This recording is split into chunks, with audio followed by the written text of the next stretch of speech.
Assalamualaikum warahmatullahi wabarakatuh. Saya Tia Suprihatiani dari kelas Akuntansi 2C akan memaparkan materi terkait literasi digital. Literasi digital adalah pengetahuan dan kecakapan untuk menggunakan media digital, alat-alat komunikasi, atau jaringan dalam menemukan, mengevaluasi, menggunakan, membuat informasi dan memanfaatkannya secara sehat, bijak, cerdas, cermat, tepat, dan patuh hukum dalam rangka membina komunikasi dan interaksi dalam kehidupan sehari-hari.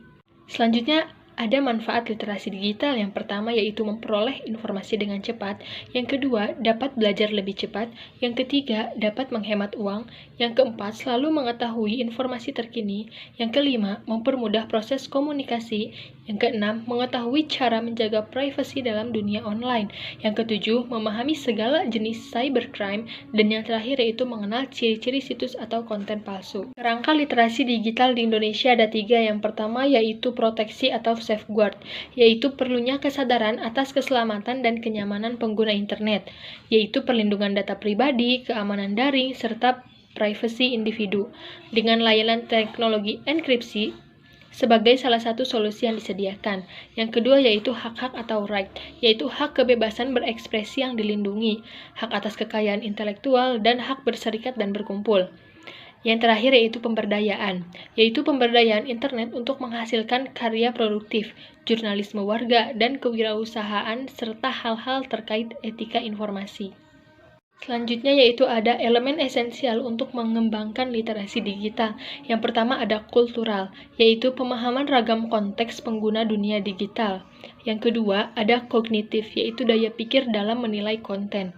Yang ketiga ada konstruktif, yaitu reka cipta sesuatu yang ahli dan aktual. Yang keempat yaitu komunikatif, yaitu memahami kinerja jejaring dan komunikasi di dalam dunia digital. Yang kelima yaitu kepercayaan diri yang bertanggung jawab. Yang keenam, kreatif, melakukan hal baru dengan cara baru. Yang ketujuh, kritis dalam menyikapi konten, dan yang terakhir yaitu bertanggung jawab secara sosial. Selanjutnya yaitu prinsip dasar pengembangan literasi digital. Yang pertama yaitu ada pemahaman untuk mengekstrak ide secara eksplisit dan implisit dari media. Selanjutnya yaitu saling ketergantungan antara media yang satu dengan media yang lain. Yang ketiga yaitu faktor sosial menentukan keberhasilan jangka panjang media yang membentuk ekosistem organik untuk mencari informasi. Yang keempat yaitu berbagi informasi, menyimpan informasi, dan akhirnya membentuk ulang media itu sendiri. Dan yang terakhir yaitu kurasi atau kemampuan untuk menilai sebuah informasi, menyimpannya agar dapat diakses kembali. Contoh literasi digital antara lain seperti e-book dan e-textbook, yang berisi bacaan dengan segala kelengkapannya, yang dapat diakses menggunakan media elektronik. Seiring perkembangan waktu, e-book semakin memiliki kelengkapan fitur, seperti notes, bookmark, audio, dan gambar di dalamnya, yang memudahkan penggunanya, terutama pelajar dalam memahami isi konten e-book tersebut. Selanjutnya yaitu ada tantangan dan peluang literasi digital. Tantangannya yaitu seiring berkembangnya peralatan digital dan akses informasi digital yang membanjir, keterampilan dalam literasi digital menjadi hal yang mesti dikuasai pengguna internet. Di satu sisi, mudahnya akses informasi memudahkan kita memenuhi kebutuhan dan rasa ingin tahu. Di sisi lain, dengan tidak memiliki keterampilan di dunia digital, maka hal ini akan berdampak negatif untuk kehidupan kita.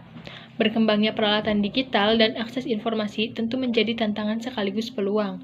Dengan penggunaan internet yang terbilang tinggi, pihak pemerintah harusnya mesti memikirkan cara terbaik dalam menanggulangi berita atau informasi hoax, ujaran kebencian, dan perilaku intoleran yang dapat dengan mudah ditemui di media sosial. Selanjutnya yaitu ada peluang dalam literasi digital.